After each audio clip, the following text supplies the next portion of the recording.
નમસ્કાર ગુજરાત, સ્વાગત છે આપનું ફરી એકવાર આજના તાજા નવા હવામાન સમાચારની અંદર। આજે તારીખ 13 સપ્ટેમ્બર 2025 અને શનિવાર થયો છે, ત્યારે મિત્રો હવે શનિ રવિ જતાં જ નવી સિસ્ટમ ગુજરાત રાજ્યને ધમરોળવાનું શરૂ કરી દેવાની છે। એની મિત્રો શરૂઆત આજે મોડી રાત્રેથી થઈ જવાની છે અને આજનો દિવસ ગુજરાત માટે અતિભારે બનવાનો છે, કારણ કે આજે બી વસ્તુ થવાની છે। જે દર્શક મિત્રો તમને ના ખ્યાલ હોય તો જણાવી દઈએ તો આજે રાત્રિના મોડી રાતના 11-12 વાગ્યાથી જે છે તે એક ખૂંખાર અતિભયંકર વરસાદની સિસ્ટમ જે છે તે ગુજરાત રાજ્યને ધમરોળવા શરૂ કરી દેવાની છે। અને મિત્રો તમે જોઈ શકો કે ગુજરાત રાજ્ય તરફ જે સિસ્ટમ આવી રહી છે તેની શરૂઆત જે છે તે થઈ ગઈ છે અને અત્યારે સિસ્ટમ મહારાષ્ટ્રના ભાગોને અત્યારે હાલ ધમરોળી રહી છે અને અહીંયાથી જે છે તે મિત્રો હવે આજે આ સિસ્ટમ જે છે તે ગુજરાતનો માર્ગ લેવાની છે। એટલે કે મિત્રો ગુજરાતમાં નિષ્ક્રિય બનેલું ચોમાસું આજે ફરી એકવાર સક્રિય થશે અને ફરી એકવાર ગુજરાત રાજ્યની અંદર કડાકા ભડાકા સાથે ધોધમાર વરસાદની એન્ટ્રી થઈ જવાની છે। એટલે મિત્રો કેટલાક એલર્ટો પણ જાહેર કરી દેવામાં આવ્યા છે હવામાન ખાતા તરફથી, તો કેટલાક ફોટા અને વિડીયો પણ આવ્યા છે। મિત્રો ખાસ કરીને મિત્રો ગઈકાલે જે છે તે ગુજરાત રાજ્યમાં 12 તારીખ હતી અને ગઈકાલે મિત્રો ગુજરાત રાજ્યના ઘણા બધા જિલ્લાઓની અંદર વરસાદો શરૂ થઈ ચૂક્યા છે। વાદળ ફાટવાને કારણે તેના ફોટા અને વિડીયો પણ અમે તમને દેખાડીશું આ વિડીયોની અંદર, પરંતુ તેની પહેલાં મિત્રો જો તમે આ ઓનલી વેધર ચેનલને સબસ્ક્રાઇબ ન કરી હોય તો કરી લેજો કે જેનાથી તમને દરરોજના આવા જ હવામાનના વિડીયો સૌથી પહેલાં મળી જાય। તો મિત્રો સૌથી પહેલાં મારે તમને સિસ્ટમ વિશે સમજાવવાનું છે અને ત્યાર પછી બીજી બધી માહિતી આપવાની છે। તેની પહેલાં મિત્રો તમને જણાવી દીધું ગુજરાત રાજ્યમાંથી ચોમાસાની જે છે તે હજુ પણ વિદાય થઈ નથી। જી આ દર્શક મિત્રો તમને જણાવીએ તો અત્યારે જે છે તે મધ્ય ભારત ઉપર આ વરસાદની સિસ્ટમ તબાહી મચાવી રહી છે। મહારાષ્ટ્રની અંદર ધોધમાર અતિ ભયંકર કડાકા સાથેના વરસાદો શરૂ થઈ ચૂક્યા છે અને આ જ વરસાદો હવે ગણતરીની કલાકોની અંદર ગુજરાત રાજ્યને નિશાનો બનાવીને ધમરોળવાનું શરૂ કરશે। તો ગુજરાતવાસીઓ સાવધાન થઈ જજો, આજનો દિવસ હવે અંતિમ છે। આજે મોડી રાત્રિથી એટલે કે આજે 13 તારીખે શનિવાર છે ને આજે મોડી રાત્રિથી જે છે તે સિસ્ટમ ગુજરાત ઉપર આવી જવાની છે અને હવે આજથી લઈને આ સિસ્ટમ 19 તારીખ સુધી ગુજરાત રાજ્યને જે છે તે ધમરોળવાનું કામ કરશે। અને મિત્રો આ વરસાદનો રાઉન્ડ કયા ભાગો માટે ભારે રહેવાનો છે, કયા ભાગોમાં 15-15 ઇંચના વરસાદ આવશે કે નહીં, કયા ભાગોની અંદર જે છે તે 5 થી 10 ઇંચના વરસાદો આવશે, A to Z માહિતી આપવામાં આવશે આજના આ મહત્વના અને કામના વિડીયોની અંદર। તો મિત્રો વિડીયોને જે છે તે અંત સુધી જોતા રહેજો જેથી કરીને આ બધી જ કામની માહિતી તમને મળી જાય। હવે મિત્રો આપણે સ્ટેપ બાય સ્ટેપ વાત કરીએ કે આજના વિડીયોની અંદર આપણે કયા મુદ્દાઓ વિશે વાત કરવાની છે, જેનાથી તમને ખ્યાલ આવે કે આજના વિડીયોમાં આપણે કઈ રીતે આગળ વધીશું। તો સૌથી પહેલાં જે છે મિત્રો હું તમને સિસ્ટમ વિશે સમજાવીશ કે જે ગુજરાત રાજ્યની નજીક અત્યારે આવી ગઈ છે, નીચે મહારાષ્ટ્રના ભાગોમાં આવી ગઈ છે। તો આ સિસ્ટમ મિત્રો કઈ રીતનો ગુજરાતનો માર્ગ લેશે, કઈ રીતના આગળ વધશે એ માહિતી હું તમને આપવાનો છું। બીજા નંબર ઉપર હું તમને માહિતી આપવાનો છું કે ગુજરાત રાજ્યમાં જે આ સિસ્ટમ આવી ગઈ છે તેને કારણે આજે તેની કેટલી અસર થશે અને આજનો દિવસ એટલે કે 13 તારીખ અને શનિવાર, તો આજે ગુજરાત રાજ્યના કયા જિલ્લાઓ છે, કયા ભાગો છે કે જ્યાં વરસાદો અતિ ભયંકર શરૂ થઈ જશે। અને ખાસ તો મિત્રો આ સિસ્ટમનો રાઉન્ડ 5 દિવસ સુધી ચાલવાનો છે, તો આ રાઉન્ડની અંદર કયા ભાગો ઉપર ઘાત બનશે, કયા ભાગોમાં પૂરની પરિસ્થિતિ પણ બની શકે, બધી માહિતી ક્રમશઃ એક પછી એક જાણીશું। ચાલો મિત્રો સિસ્ટમની શરૂઆત કરીએ। સૌથી પહેલાં તો મિત્રો તમે અત્યારે લાઈવ જોઈ શકો કે અત્યારે જે મોટી સિસ્ટમમાં મહાકાય સિસ્ટમ બનેલી છે, તો જોઈ લો આ નીચેના ભાગની અંદર એટલે કે મહારાષ્ટ્રથી લઈને આંધ્રપ્રદેશના વિસ્તારોમાં બનેલી છે અને આ સિસ્ટમ અહીંયા બંગાળની ખાડીથી અહીંયા પહોંચી છે અને અત્યારે મિત્રો જે આ સિસ્ટમ છે તે નીચે હવે આગળ વધશે। આ રીતનો મિત્રો ગુજરાતનો માર્ગ લેશે અને ગુજરાત પહોંચશે, ક્યારે પહોંચશે એ પણ જણાવી દઉં તો મિત્રો આજે મોડી રાત્રે આસપાસ એટલે કે આજે 13 તારીખ આજે રાત્રે અથવા આવતીકાલે એટલે કે 14 તારીખની સવા ટૂંકમાં મિત્રો આજનો દિવસ પતશે એટલે આ સિસ્ટમ ગુજરાત ઉપર એન્ટ્રી લઈ લેશે અને ત્યાર પછી 19 તારીખ સુધી ચાલે તેવા એન્ડ્રાર છે। તો હવે પછીના જ મિત્રો દિવસો એટલે કે 14, 15, 16, 17, 18 અને 19 એટલે કે આવનારા 6 દિવસ જે છે તે ગુજરાત રાજ્યમાં ફરી એકવાર આ ખૂંખાર વરસાદનો રાઉન્ડ જે છે તે ગુજરાત રાજ્યને ધમરોળશે। અને મિત્રો જે આ સિસ્ટમ આવી રહી છે તે ખાસ તો મિત્રો દક્ષિણ ગુજરાત અને મધ્ય ગુજરાતના ભાગો માટે અતિભારે રહેવાના ઈંધણ એટલે કે આ સિસ્ટમ કયા ભાગોને વધારે નુકસાન કરશે, કયા ભાગોને અસર કરશે, તો મિત્રો આ સિસ્ટમનો વરસાદ આવતીકાલે એટલે કે 14 અને 15 તારીખથી જે છે તે ધોધમાં શરૂ થઈ જશે। આજે મિત્રો તેની ધીમી શરૂઆત પણ થઈ જશે। દક્ષિણ ગુજરાતનો જે પટ્ટો છે ભરૂચ, અંકલેશ્વર, સુરત, નવસારી, વલસાડ લગ્ન વિસ્તારો છે, આ ભાગોની અંદર જે છે તે મિત્રો આ સિસ્ટમનો સારો એવો રાઉન્ડ રહેવાનો છે। આ ભાગોમાં 8 થી 10 ઇંચનો પણ વરસાદ આપણને પડતા જોવા જે છે તે મળી શકે। ત્યાર પછી આ મધ્ય ગુજરાતનો જે પટ્ટો છે જે અમદાવાદ આવેલું છે, ગોધરા આવેલું છે, મહીસાગર, ખેડા, પંચમહાલનો ભાગ છે, આ ભાગોની અંદર જે છે તે મિત્રો સરેરાશ આપણને 5 ઇંચ સુધીના પણ જે છે તે વરસાદો આ રાઉન્ડની અંદર મિત્રો જોવા મળી શકે। ત્યાર પછી સૌરાષ્ટ્રની વાત કરીએ તો સૌરાષ્ટ્ર અને કચ્છ માટે આ વરસાદનો રાઉન્ડ એકદમ સામાન્ય રહેવાનો છે। ઉત્તર ગુજરાત માટે મધ્યમ વરસાદ જોવા મળી શકે। તો આ તો મિત્રો માહિતી થઈ ગઈ કે કયા ભાગોમાં કેટલા ઇંચ સુધીના વરસાદો પડશે, પરંતુ તમને જણાવી દઈએ તો હાલ આ વરસાદની સિસ્ટમ વિશે મેં તમને માહિતી આપી, ત્યાર પછી હજુ પણ વધુ માહિતી મારે તમને આગળ આપવાની છે.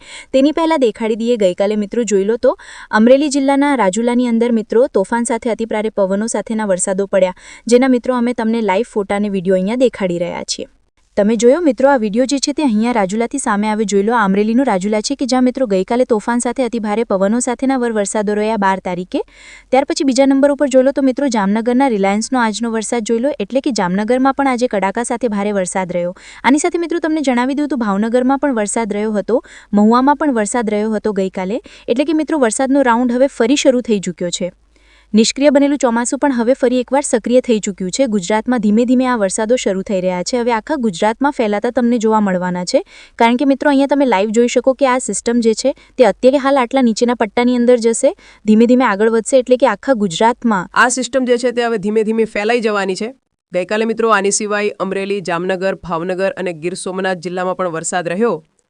અને ત્યાર પછી મિત્રો જોઈ લો તો આગામી 15 દિવસના હવામાનને લઈને મિત્રો એક નકશો જાહેર કરવામાં આવ્યો છે વેધર મોડલ તરફથી.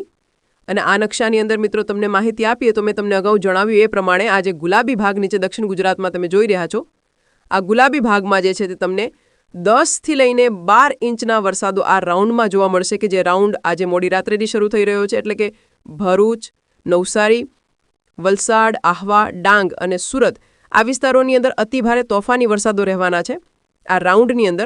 બાકીના જે લાલભાગ તમે જોઈ રહ્યા છો, લાલભાગની અંદર પણ તમે 5-6 ઇંચનો સરેરાશ વરસાદ જોવા મળી શકે. લાલભાગ મિત્રો આખા મધ્ય ગુજરાતના પટ્ટામાં છે અને ઉત્તર ગુજરાતમાં છે. સૌરાષ્ટ્ર અને કચ્છ સિવાય મિત્રો બધા જ ગુજરાતના ભાગો મિત્રો જે છે ત્યાં ભારે વરસાદની ચપેટમાં આવશે. સૌરાષ્ટ્ર અને કચ્છમાં મધ્યમ લેવલના 1 થી 2 ઇંચના વરસાદો તમે ગણીને ચાલી શકો. તો આ તો મિત્રો માહિતી થઈ રહી સિસ્ટમને આધારે. ત્યાર પછી હવે મારે તમને જે છે તે આજની માહિતી આપવાની છે કે ગુજરાત રાજ્યમાં આજે જે છે તે 13 તારીખ થઈ છે અને આજે શનિવાર થયો છે. તો શનિ અને રવિનો દિવસ ભારે રહેશે ગુજરાતમાં, કારણ કે આજે મોડી રાત્રેથી જે સિસ્ટમ શરૂ થશે તે આવતો દિવસ એટલે કે 13 તારીખના રોજ આખો દિવસ ગુજરાત રાજ્ય ઉપર તબાહી મચાવશે તોફાની વરસાદ સાથે અને કડાકા અને ભડાકા સાથેના વરસાદો સાથે તૂટી પડશે. ત્યારે મિત્રો જોઈએ તો 13 તારીખની અંદર ગુજરાત રાજ્યમાં જે છે તે સારા એવા વાદળો દેખાઈ રહ્યા છે. અહીંયા તમે લાઈવ સિસ્ટમ જોઈ શકો કે ગુજરાત રાજ્યમાં આજે વાદળો જોવા મળી રહ્યા છે 13 તારીખના રોજ, એટલે કે આજે. તો મિત્રો આજે જે છે વહેલી સવારથી લઈને બપોર પછી અને ત્યાર પછી તો રાતના પણ સારા એવા વરસાદની આગાહી છે. તો ચાલો એક પછી એક હવે બધા જ જિલ્લા, બધા જ ગામડાઓના નામ લઈને તમને જણાવું કે કયા કયા ભાગમાં કેટલો સારો વરસાદ રહેશે.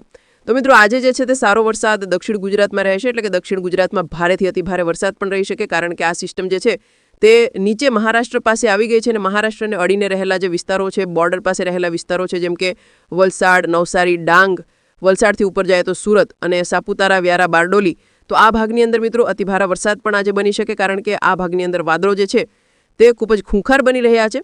ત્યાર પછી ઉપર પણ જોઈ લો તો મિત્રો અહીંયા પણ જુઓ તો ભરૂચ લાગુના વિસ્તારો છે, રાજપીપળા, ઉમરપાડા, ડેડિયાપાડાનો વિસ્તાર છે, તેની સાથે અંકલેશ્વર, છોટાઉદેપુર, આ બધા ભાગની અંદર પણ મિત્રો કાળા ડિબાંગ વાદળો છે કે જે ગુજરાત રાજ્યને થંભરોળવાળું કામ કરશે આજે. મધ્ય ગુજરાતના પટ્ટામાં જોઈએ તો મધ્ય ગુજરાતમાં અમદાવાદ, કપડવંત, ગાંધીનગર, નડિયાદ, ધોળકામાં સારા એવો વાદળો છે. તો આ ભાગોની અંદર પણ મિત્રો વાદળોને કારણે આજે ભારે વરસાદ બની શકે. જ્યારે જમણી તરફ આગળ વધીએ તો જોઈ લો ગોધરા, દાહોદની અંદર પણ અને વડોદરાની અંદર પણ મધ્ય ગુજરાતમાં જે છે તે કાળા ડિબાંગ વાદળો આજે આખો દિવસ જે છે તે ગુજરાત રાજ્ય ઉપર તૂટી પડી શકે.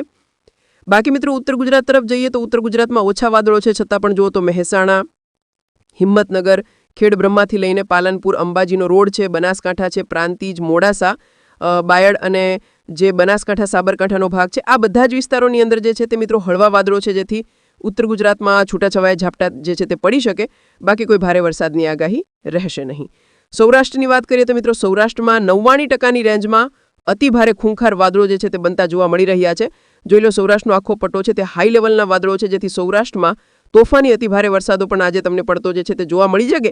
શરૂઆત કરી રાજકોટ જિલ્લાથી, તો રાજકોટ જિલ્લાની અંદર તમે જોઈ શકો કે શાપર, વેરાવળથી લઈને ગોંડલના વિસ્તારો, ધોરાજી, ઉપલેટા, કાલાવાડ અને જસદણ લાગુના વિસ્તારોમાં જે છે તે મિત્રો કાળા દિબાંગ વાદળો છે, જેને કારણે તમને મધ્યમથી ભારે વરસાદો જોવા મળી શકે.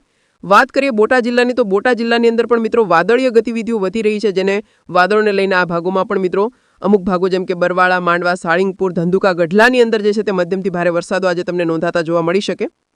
દક્ષિણ સૌરાષ્ટ્રના ભાગોમાં ભાવનગર અને અમરેલી આ બંને જિલ્લાની એકસાથે વાત કરીએ તો બંને જિલ્લામાં આવતા તમામ ગામડાઓની અંદર જે છે તે મિત્રો આજે તમને સારા એવા વાદળોના ઝુંડ જોવા મળશે, જેને કારણે વરસાદ પણ જોવા મળશે.